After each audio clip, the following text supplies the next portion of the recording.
Pessoal, então boa tarde a todos. Estamos aqui mais uma vez dando nosso curso de Neuro-Oncologia Básica para os residentes da Santa Casa de São Paulo. E hoje a gente tem o prazer de receber a doutora Lígia Coronato. A doutora Lígia atualmente é nossa presidente do DC de Neuro-Oncologia da BN, tem feito um trabalho sensacional desde que ela assumiu. Nossa especialidade tem crescido muito desde que ela assumiu, tá? A gente tem feito webinários frequentes, temos feito eventos, e tudo isso tende a melhorar cada vez mais, expandir os conhecimentos dessa área para todos os colegas neurologistas. A doutora Lígia, ela é neurologista pelo Hospital do Servidor Estadual, IANSP, uma instituição bem tradicional também, fez o Fellow de Neuro-Oncologia pela Unifesp, e também no Círio, foi minha colega, inclusive, no Círio, e atualmente trabalha no HCOR, Conselho de Referência de Oncologia aqui de São Paulo, no Hospital do Coração, mas também muito forte em oncologia. E hoje ela aceitou o nosso convite para conversar um pouquinho sobre glioblastoma. Então, nós temos já duas aulas, a primeira sobre introdução e a segunda semana passada sobre óligo e astrocitoma. Então, essa aula é um complemento das demais e é muito importante, até porque o glioblastoma é o principal glioma, do ponto de vista estatístico, que vamos encontrar na vida real, tá bom? Então, agora deixo a palavra para a doutora Lígia. Boa tarde, gente. Primeiramente, queria agradecer ao Léo pelo convite. Hoje eu vou falar um pouquinho para vocês sobre o glioblastoma, vou tentar dar uma visão geral, mais mesmo para a residência de neurologia. E, como ele disse, né, vamos começar falando que ele é o tumor maligno mais frequente de sistema nervoso central, tendo uma incidência aí nos Estados Unidos de 2012 a 2016 de 3,22 habitantes aí a cada 100 mil. É um tumor que ele é mais comum acima de 40 anos, tendo um pico de incidência dos 65 aos 75 anos, principalmente acometendo homens brancos, e a maioria é de início esporádico, tá certo? E a última classificação de tumor pela OMS, que foi essa de 2021, ela trouxe uma alteração importante para configurar o glioblastoma. Antigamente, na de 2016, a gente tinha o glioblastoma que era IDH selvagem e IDH mutado. Isso já mudou. Para ser considerado um glioblastoma hoje, a gente sabe que o IDH tem que ser selvagem, tá? Senão ele se classifica como um astro de grau 4. Além disso, a classificação da OMS traz para a gente também três variantes histológicas que eu vou comentar com vocês, que é o glioblastoma de células gigantes, o glioblastoma epitelioide e o gliosarcoma. Bom, sobre os fatores de risco para a incidência desse tumor, então a gente considera basicamente três. A radiação, tanto da forma terapêutica, como a radioterapia, os exames radiológicos, né, radiografia dentária, tomografia de crânio, face, é responsável também é um fator de risco. Infecções virais também têm sido descritas, principalmente a da família herpes, né, o herpes tipo 6 é bem descrito. E há algumas síndromes tumorais que a gente fala que são hereditárias, mas são mais raras, né? A neurofibromatose tipo 1 e tipo 2, síndrome de Linfraumene, a síndrome de Turcot, a síndrome de Oliver e de Maffucci, tá? Então, essas síndromes também estão relacionadas com uma maior incidência do glioblastoma. Bom, estou falando com neurologista, então vocês já sabem que a apresentação clínica basicamente se dá de três formas, né? O déficit neurológico focal, tá? Uma alteração de fala, uma alteração de coordenação, uma alteração de força, sensibilidade, sinais de hipertensão intracraniana, por exemplo, a cefaleia, que é o mais comum, aquelas cefaleias que a gente tem, os chamados red flags, que te acorda de noite, uma cefaleia nova, uma cefaleia, às vezes, numa pessoa aí acima de 50 e poucos anos. Então, tem que chamar atenção para a gente investigar. E as crises convulsivas, né? Então, a gente sabe que também toda primeira crise convulsiva deve ser investigada e a maior parte tem relação com lesão do sistema nervoso central.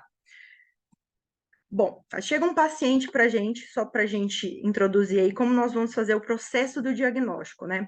Chegou um paciente para a gente no pronto-socorro que abriu com, por exemplo, uma cefaleia, que acorda com ele acorda de noite com ela, é uma cefaleia que já é progressiva, né? Que vem trazendo aquele abuso de analgésico também que não melhora, a pessoa toma analgésico que não melhora, a pior cefaleia da vida. E aí a gente examina e vê que esse paciente tem um déficit focal aí de força. A gente vai pedir o primeiro exame que a gente tem acesso no pronto-socorro, que é a tomografia. Bom, na tomografia do glioblastoma, a gente não vai conseguir saber, né, que lesão que é específica. Vocês vão ver que só pela histopatologia e associado com a parte molecular, a gente vai acabar fechando esse diagnóstico, mas tem como a gente ter uma noção do que é a imagem. Então, na tomografia, geralmente a gente vai ver uma lesão que pode ter uma parte mais sólida, que vai ter um realce heterogêneo ao contraste. Importante lembrar que a gente precisa contrastar para ter uma melhor definição da imagem. Então, toda vez que a gente pensar em lesão de sistema nervoso central neoplásica, né, não só no sistema nervoso central, né, a sistêmica também, a gente faz uso do contraste para caracterizar melhor a lesão. Então, a gente vai ter uma área sólida que é mais homogênea, tá? A gente pode ter um realce anelar, né, e com centro necrótico, às vezes até cístico. A gente considera também um edema vasogênico em torno da lesão, que é aquele edema que não vai pegar o córtex cerebral, então ele vai pegar mais substância branca. Além disso, a gente pode ter o efeito de massa, nessa imagem a gente tem até o desvio da linha média, e a depender também pode ter até efeitos por conta dessa lesão tumefativa, que é a hidrocefalia. Então, basicamente, é isso que a gente vai achar na imagem, né? Esse realce irregular, né, nas bordas da lesão, geralmente com centro necrótico e um efeito de massa aí associado a um edema vasogênico. Quando a gente acha isso na tomografia, para a gente caracterizar melhor a lesão, a gente vai partir para ressonância. Geralmente a gente acaba fazendo a ressonância magnética convencional. Então a gente vai ter. Eu peguei outra imagem, tá? Não é a mesma lesão, mas que eu achei que caracteriza bem o glioblastoma por conta daquela lesão que a gente fala que passa pelo corpo caloso, que é aquela lesão característica de asa de borboleta. Então a gente tem um T1 aqui. A gente vai ter uma lesão isoaipointensa, a gente pode ter focos de necrose, tá? Que são esses pontinhos mais pretos. E no T2 e no flare a gente consegue ter uma lesão mais hiperintensa associada, né, com esse edema. A gente consegue ver melhor esse edema vasogênico. Além disso, no ADC a gente vai ter a lesão, né, da mesma intensidade do córtex. Além disso, a gente pode ter uma restrição à difusão, que a gente fala que é verdadeira, que representa uma hipercelularidade tumoral. Quando a gente faz o contraste, a gente consegue ver aqui na minha esquerda que a gente tem uma lesão que vai realçar o contraste, né? Ou vai ter aquela borda que eu falei irregular, com centro necrótico, ou a gente pode ter um realce heterogêneo da lesão, né, com alguns pontos necróticos.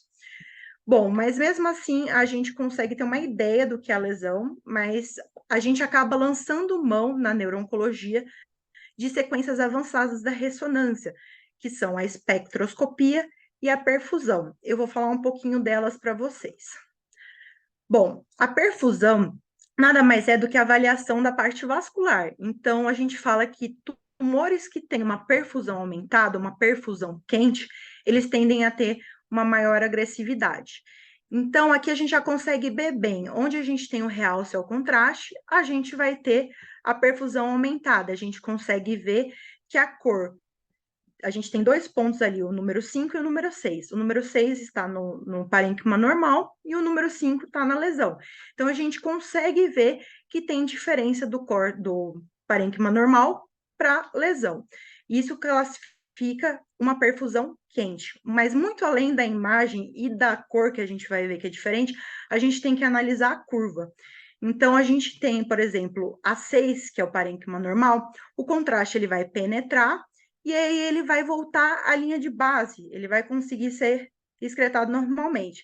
Agora, quando a gente tem essa perfusão aumentada, o contraste ele vai penetrar, só que a linha de base, por exemplo, do número 5, ele não vai voltar para o que era antes, ele tem um washout aí mais lentificado. Isso mostra que é uma perfusão aumentada. Sobre a espectroscopia, é a avaliação dos metabólitos, tá? Então, a gente tem um VOX aqui na lesão. O mais comum que a gente encontra é a inversão da colina NAA. Importante a gente lembrar que não é específico, tá? Das neoplasias, né? Pode ser encontrado em doenças desmelinizantes também, mas a gente tem uma inversão. Geralmente, não, eu vou mostrar para vocês mais na frente, a gente tem um pico maior de NAA e um pico de colina menor que o NAA. Quando a gente tem uma lesão tumoral, a gente ocorre uma inversão né? Ou seja, você vai ter um pico de colina e a diminuição do NAA. O NAA, para quem não sabe, o N-acetil-aspartato, ele é responsável pela viabilidade, ele mostra a viabilidade neuronal, tá? E a colina, ela vai mostrar o turnover de membrana. Então, vai ter um aumento de turnover, você vai ter um pico de colina e diminuição da viabilidade neuronal. Aqui, só para a gente mostrar, tem um gráfico normal, a gente tem o NA maior que a colina, tá? E aqui na parte do tumor, a gente faz um pico de colina com redução de NA. Além disso, tem a creatina também. A creatina, ela demonstra metabolismo oxidativo, né? No tecido normal, ela pode estar um pouquinho mais aumentada do que em células tumorais.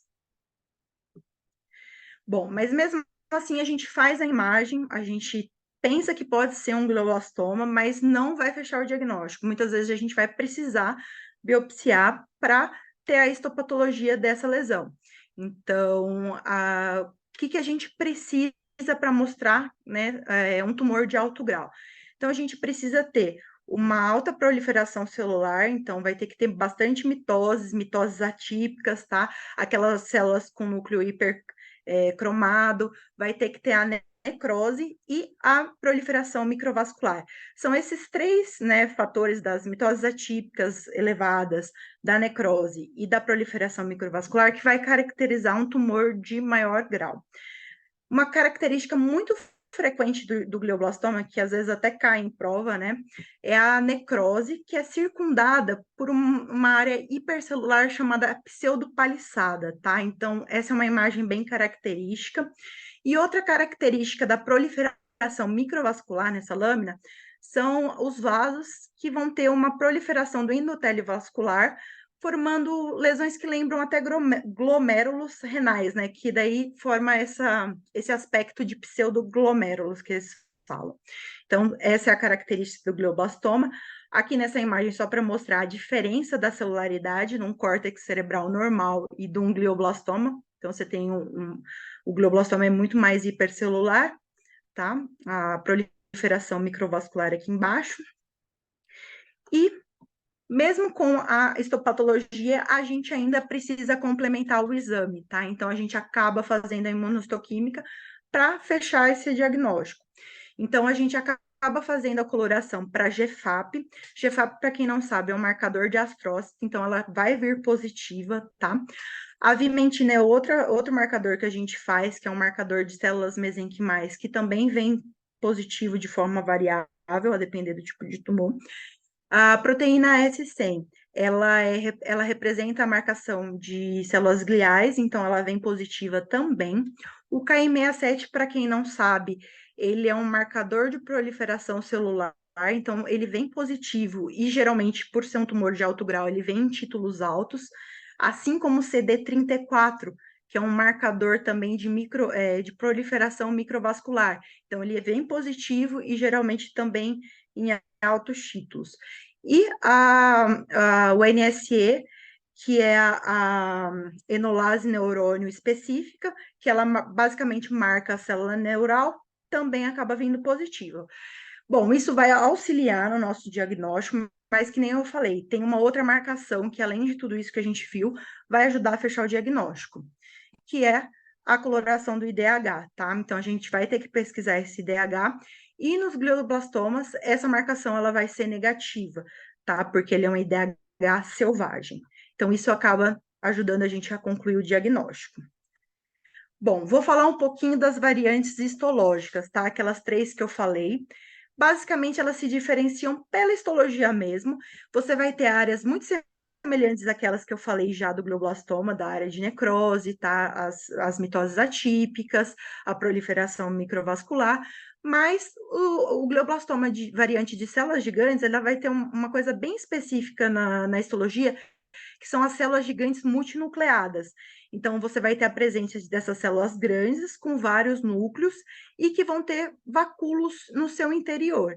Então, essa histologia que você consegue ver dessas células grandes vaculadas, né, é muito marcante do glioblastoma variante de células gigantes. Bom, já a variante epitelioide, assim como o glioblastoma vai ter aquelas três características que eu citei, mas o que marca aqui são as células epitelioides. Então, são células arredondadas, né, muito semelhantes às células epitelioides mesmos, que elas vão ficar ao redor do vaso, né, como se fosse um epitélio mesmo, e tende a formar essas várias camadas ao redor do vaso, né, formando às vezes até parece pseudopapilas, né, que a histologia descreve. E essas células arredondadas, elas vão ter na sua periferia depósitos de lipídios, né, às vezes até lembrando o xantoastro pelomórfico, né. Então, essa é uma característica bem marcante dessas células arredondadas dispostas em torno dos vasos na histologia da variante epitelioide. E o gliosarcoma, a gente diz que ele tem uma histologia bifásica, né? Além de ter esses componentes do glioblastoma, ele vai ter um componente sarcomatoso. E o componente sarcomatoso nada mais é do que essas células fusiformes, tá? Que elas vão ser envoltas por matriz de colágeno. Lembrando mesmo a histologia do sarcoma. Então, ela é bem marcada por essas células fusiformes. Bom, mas muito além da histologia, hoje a gente sabe que a gente está vivendo essa era da molecular. Então, às vezes a gente pega na nossa prática clínica, você faz um exame de imagem, às vezes vem até uma imagem que lembra um tumor aí de baixo grau, que não tem tanto realce ao contraste, às vezes até a perfusão não é quente. Então, aí a gente faz a biópsia, vem uma biópsia que você fica em cima do muro, porque você não encontra a necrose, mas tem um Ki67 alto, um alto índice de proliferação microvascular, e às vezes você fica meio em cima do muro, porque parece um tumor de alto grau, mas a imagem parece um tumor de baixo grau. E aí, o que, que a molecular veio para ajudar? A gente sabe que existem alguns marcadores, né? O IDH selvagem, que a gente já conversou, que é um marcador do glioblastoma, e existem algumas outras, como a amplificação do EGFR, mutações do promotor TERT, o ganho do cromossomo 7 a perda do cromossomo 10. Então, esses outros marcadores também servem para firmar o diagnóstico de glioblastoma. Então, se a gente tiver qualquer uma dessas alterações nesse tumor, a gente considera como um glioblastoma, e, por consequência, isso impacta no tratamento. Então, veja o quão complexo é, porque é muito bonito quando a gente vê a imagem de alto grau, a biópsia de alto grau e tudo fecha bonitinho, mas nem sempre é assim. Então, hoje, com a classificação de 2021, a gente sabe que a gente precisa desse diagnóstico integrado, né? Então, imagem, a histopatologia, a imunohistoquímica e a parte molecular. Mas muito além disso, né? Além disso, a gente tem os preditores de prognóstico, né? Que são o MGMT metilado. Não sei se o Léo comentou com vocês, mas vou falar um pouquinho com vocês sobre ele. Ele confere um melhor prognóstico aos glioblastomas, porque tende a ter melhor resposta à quimioterapia. E a alteração CDKN2AB. Então, confere um pior prognóstico essa alteração. Além disso, só para citar aqui, acho que o Léo deu para vocês na aula, mas a codeleção P19Q, ela tem que ser negativa nesses casos, tá? Porque o IDH selvagem, eles são meio que mutuamente exclusivos, porque se você tem um IDH selvagem, você não pode ter a codeleção P19Q, porque essa codeleção, ela caracteriza os óligos dendro, tá? Bom, é meio triste até eu falar sobre o tratamento do glioblastoma, porque não mudou muito. A gente trata com um protocolo que foi um estudo que saiu em março de 2005, então veja, né, quanto tempo se passou, a gente ainda não tem nenhuma mudança no tratamento para glioblastomas recém-diagnosticado. Eu não vou falar das progressões, porque acho que isso cabe a outra aula, mas assim que a gente firma o diagnóstico de glioblastoma, a gente precisa tratar. E foi com esse estudo, né, do Roger Stupp, que a gente iniciou esse protocolo de tratamento para glioblastoma recém-diagnosticado, que é o protocolo Stupp. Bom, o que é esse estudo? Esse estudo ele comparou a radioterapia versus radioterapia associada à temozolomida. E esse estudo realmente mostrou um aumento da sobrevida global desses pacientes e também o tempo livre de progressão de doença. Então, nessa curva a gente consegue ver, né, a diferença de quem fez só a radioterapia, que era o tratamento padrão da época, para quem fez radioterapia com temozolomida. Foi um trabalho que ele tratou só GBM recém-diagnosticado, ele teve como endpoint a sobrevida global, ele tratou pacientes, ele estudou, né, pacientes só de 18 até 70 anos, teve um N total de 573 pacientes, então foi um N bem significativo, e conseguiu mostrar um aumento de sobrevida global aí de 2 meses e meio, tá? De 12,1 para 14,6, né, meses aí de vida. Então, teve um impacto significativo no tratamento. Mas é importante a gente lembrar ainda que nesse estudo, 70% dos pacientes que estavam em tratamentos faziam uso de corticoide. Hoje a gente sabe, tá, que o corticoide associado à terapia, ele piora o prognóstico, né? Então, a gente tem que ter muito cuidado com a associação do corticoide no tratamento, né? Realmente a gente tenta deixar o corticoide só para quem está mais sintomático, mas isso foi uma ressalva bem importante do estudo. Então, a maior parte estava em uso do corticoide. Então, às vezes, se tivesse sem corticoide, talvez a gente tivesse, às vezes, até resultados um pouco melhores que esse que a gente teve.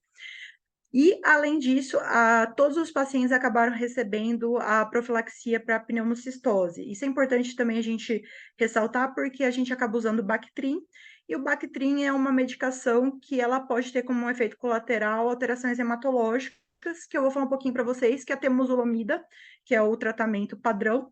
Um dos efeitos principais dela são as toxicidades hematológicas.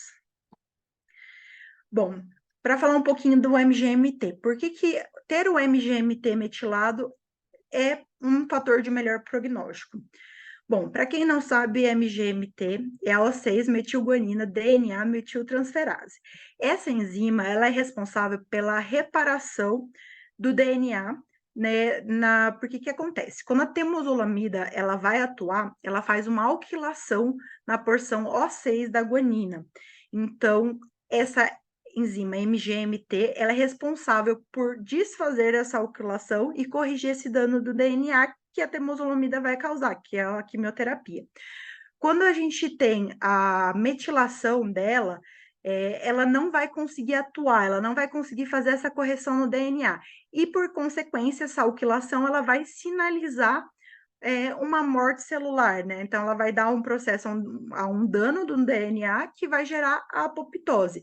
E isso faz com que a temozolomida seja mais efetiva.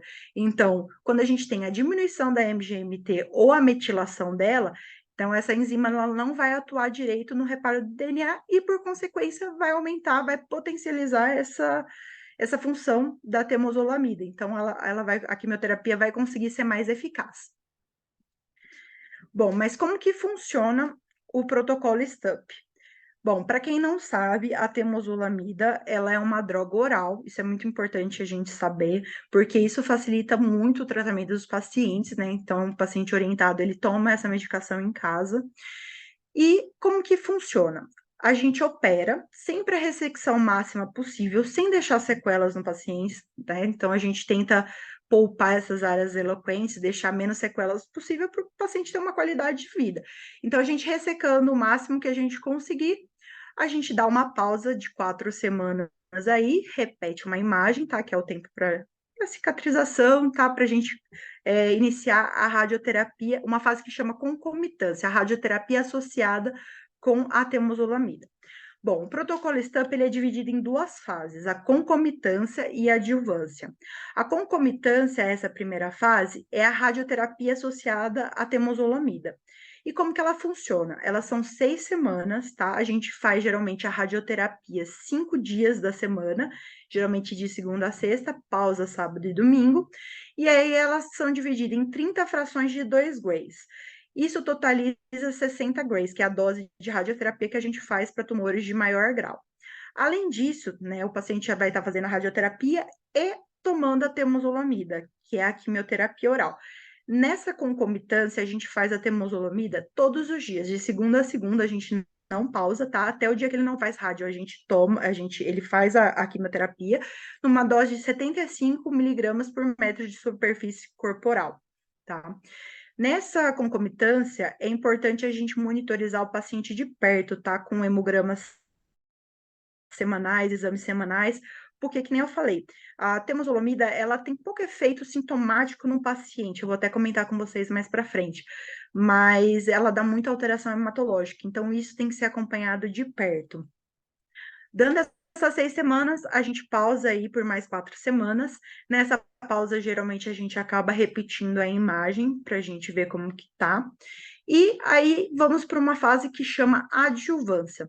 Na adjuvância, geralmente, a gente acaba fazendo só temozolomida. A gente faz 6 ciclos, que a gente considera um ciclo aí a cada 28 dias. E, inicialmente, o C1, tá, que é o ciclo número 1, a gente acaba começando com uma dose um pouco menor para ver como o paciente vai tolerar. Então, a gente acaba fazendo 150 miligramas por metro de superfície corporal. E aí, como que funciona a tomada? Geralmente, a gente faz a tomada por 5 dias, tá? Então, toma 5 dias direto e pausa os outros 23. Então, cada ciclo, a gente faz essa tomada de 5 dias, pausa 23 dias. E se o paciente tolerar essa dose, tá? A gente vai ver através de exames, até mesmo de sintoma. Teve paciente lá no ambulatório nosso que fez até alergia ao temodal, então a gente vai vendo como um paciente vai se comportar. E ele ficando bem, a gente acaba até subindo essa dose para 200 miligramas por metro de superfície corporal. Aí a gente segue de C2 a C6, né? Se o paciente tolerar bem essa dose, até o final com essa dose. Se não, a gente vai ajustando.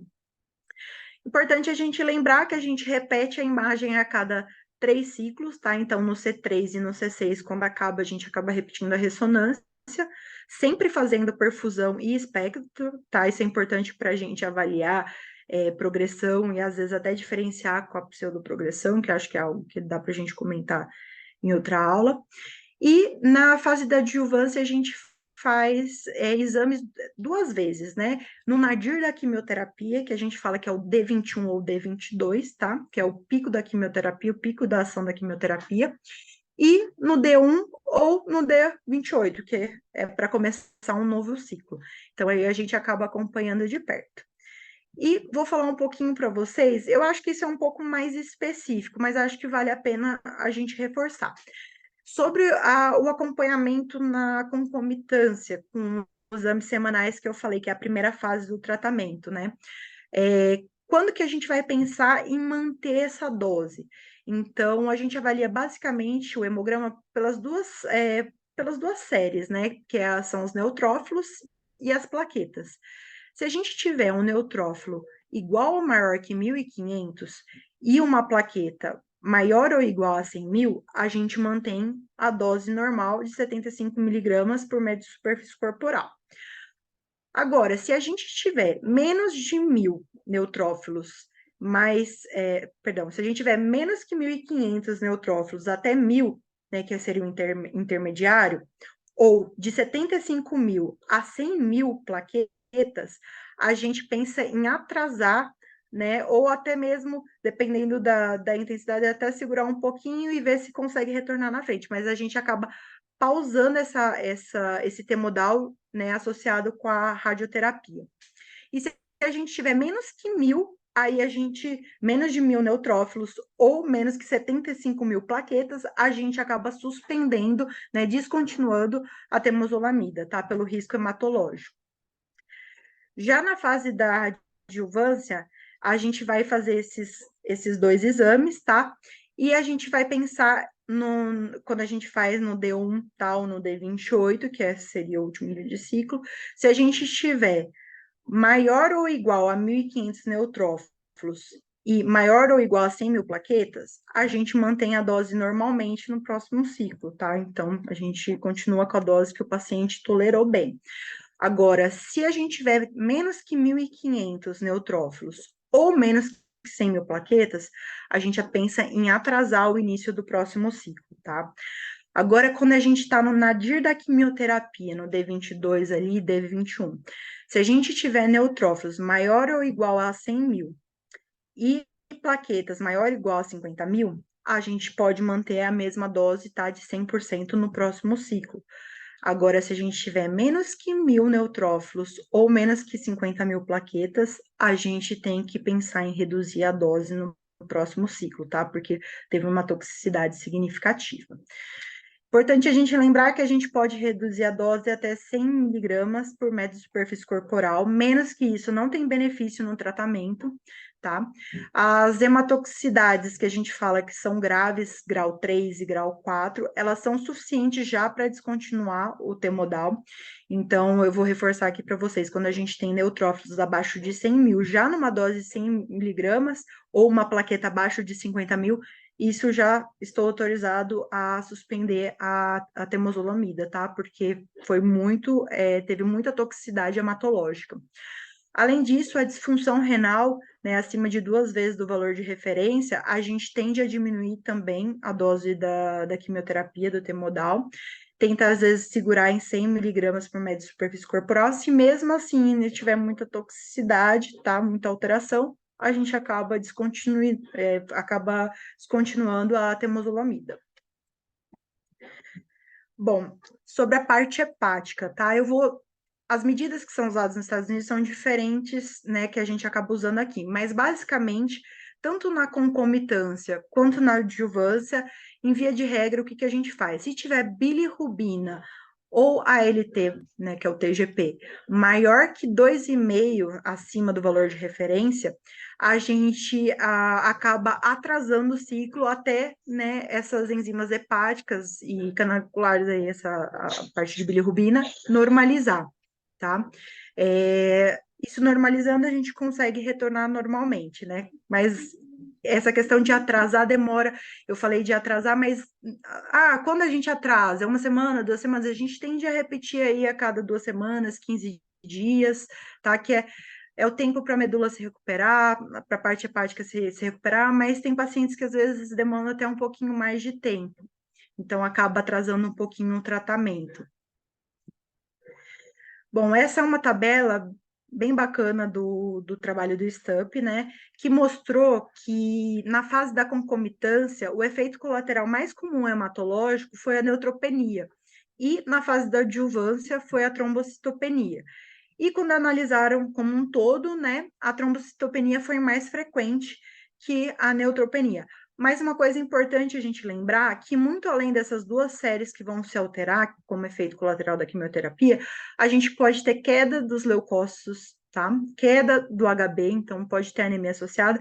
E acreditem, é raro, mas já vi paciente fazendo aplasia de medula pela temozolomida. Então, assim, é muito importante essa monitorização da parte hematológica, tá? E assim, para falar um pouquinho da temozolomida, ela é uma medicação que é muito bem tolerada, é tomada oral em casa. Como que funciona a tomada dela? Eu acabei não falando, mas eu prefiro fazer à noite. Então, geralmente eu oriento o paciente jantar, ele jantando dá uns 30, 40 minutos. A gente faz um antiemético, porque um dos efeitos colaterais mais comuns da temozolomida é a náusea e o vômito, mas quando a gente faz esse antiemético aí 30, 40 minutos antes da tomada, isso tende a segurar esse efeito colateral para que a droga seja absorvida e tenha seu efeito no organismo. Então, aí a gente dá uns 30, 40 minutos e faz a temozolomida e eu oriento já o paciente a deitar, né? Eu acho que essa tomada, o paciente tende a ter menos efeito colateral, mas não existe nenhum estudo, tá? Isso é experiência pessoal. Assim, além de náusea e vômito, o que a bula traz para a gente também de efeitos colaterais?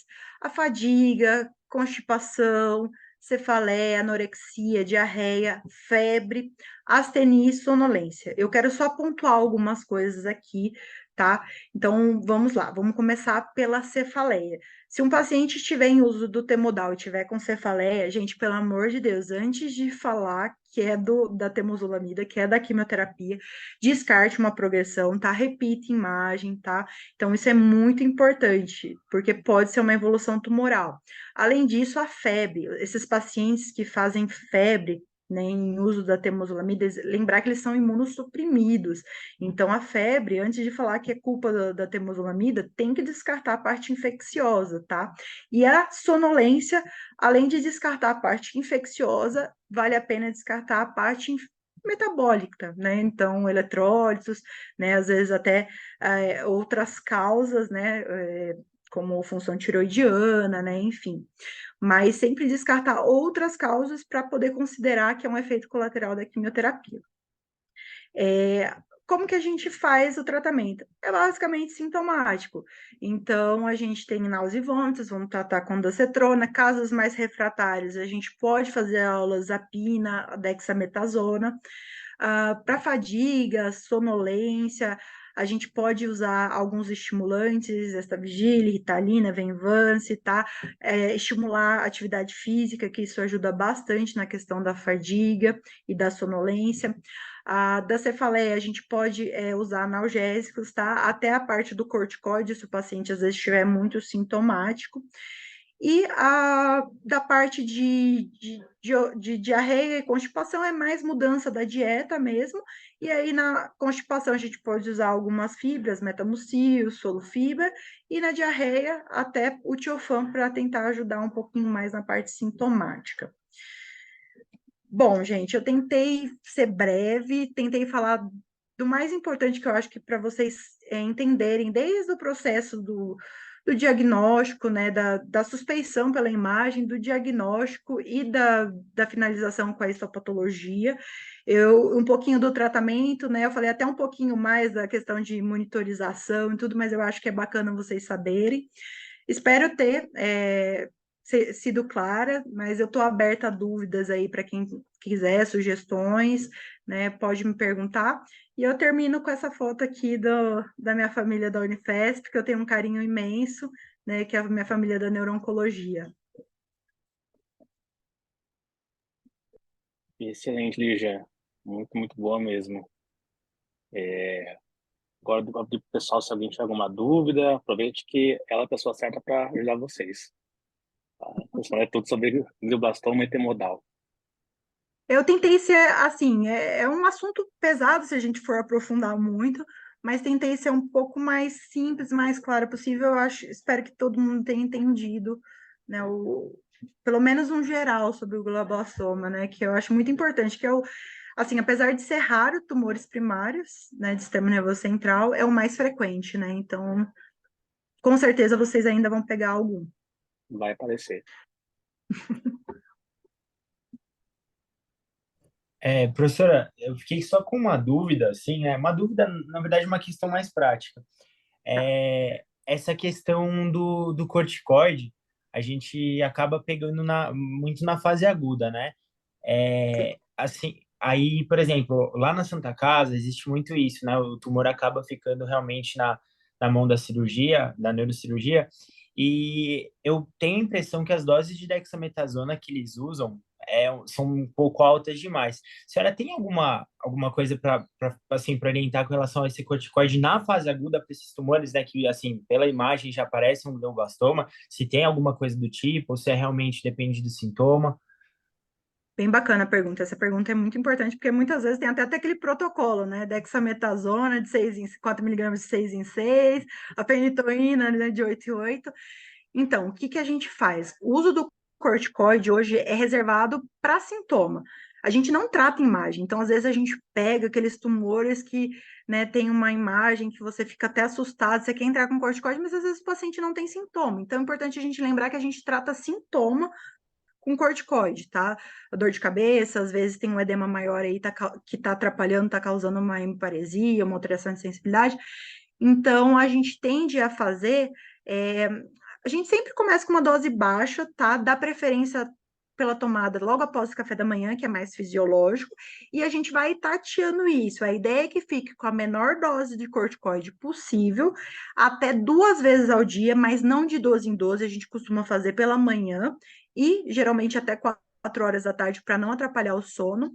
E importante a gente lembrar também que se a gente, por exemplo, pacientes que estão mais em manejo ambulatorial, que não são pacientes tão graves, eles já vão ter resposta com uma dose menor de corticoide. Então, você vai ver que uma dose acima de 16 miligramas aí por dia, você já não vai ter tanto benefício e vai ter muito mais efeito colateral do paciente.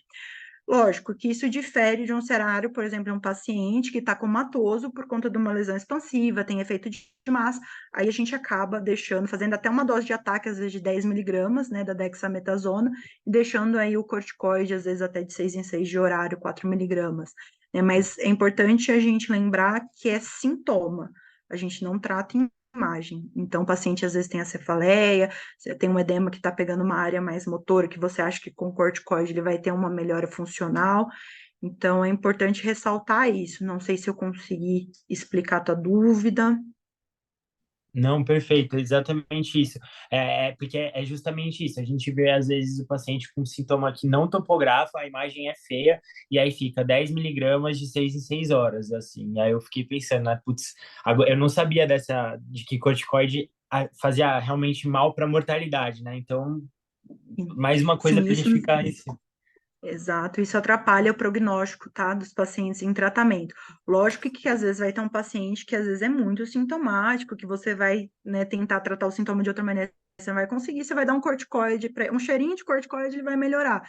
Então, assim, a gente sempre preza pela qualidade de vida, né? Desde a cirurgia, né, que é a ressecção máxima que a gente fala, né, possível, mas até a questão do corticoide. Então, a gente sabe que se a gente deixar uma dose alta de corticoide a longo prazo, esse paciente, né, que já é neurológico, vai ter fraqueza proximal, ele vai ter osteopenia, né, então vai ter uma série de outras complicações, né, que o corticoide vai acarretar. Então, a dica é sempre começar com uma dose baixa de corticoide e, assim, ir tateando, né, vai subindo 2 miligramas, né, se precisar deixa 2 vezes ao dia aí, né, de manhã e às 4 da tarde, né, mas raramente você vai precisar usar uma dose maior aí, 16 miligramas às vezes de PrED no ambulatório, né? São mais pacientes mesmo que estão bem comatosos, que já estão mais graves, que daí você pode pesar a mão com a dexametasona, que é um corticoide aí com maior potência, né? Perfeito, muito obrigado. Eu só comentando Imagina. que a Tully já comentou, corticoide, todo mundo quer começar logo, mas ninguém pensa na hora de reduzir ele. Então, isso tem que ser uma coisa automática. Você vai começar, mas já tem que ir programando a redução dele para a mínima dose possível que o paciente fique bem. Então, não é deixar 16 miligramas por dia ad eterno até o tratamento. Isso eu digo que tem pior mortalidade. Exatamente.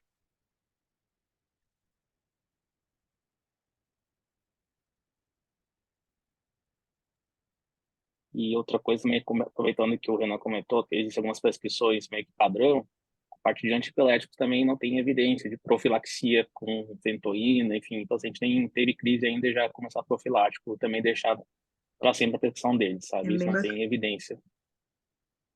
Se vocês quiserem, eu dei até no webinar, né? Mas a gente pode repetir aqui, se os meninos quiserem, sobre os corticoides, sobre os antiepilépticos, sobre as tromboses, né, dos anticoagulantes, a gente pode marcar uma aula. É bem bacana, assim, porque é um paradigma de tudo que a gente vive, né? Porque hoje tem muita prescrição padrão, né, e pouco, né, se pensa, né, na questão do paciente. Então, corticoide, assim, sempre pensar, entrou, você já tem que pensar em tirar, né?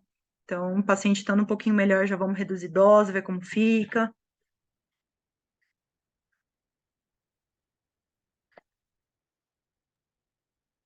Mas alguém tem alguma pergunta, pessoal?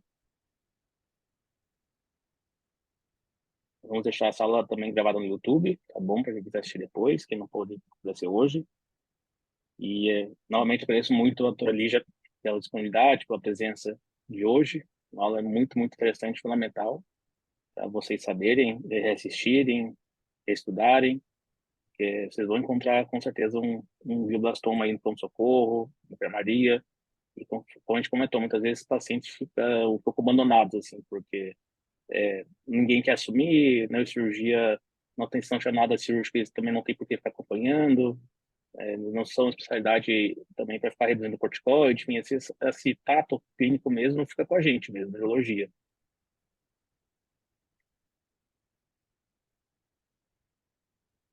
Então, pessoal, vou encerrar aqui a gravação. A gente se encontra em breve de novo na nossa próxima aula sobre neurorádio, a parte de neuro-oncologia, semana que vem. E, novamente, muito obrigado, Lígia, pela presença de hoje. Foi excelente. Imagina, obrigada a vocês pelo convite. Sempre que quiserem, estamos à disposição.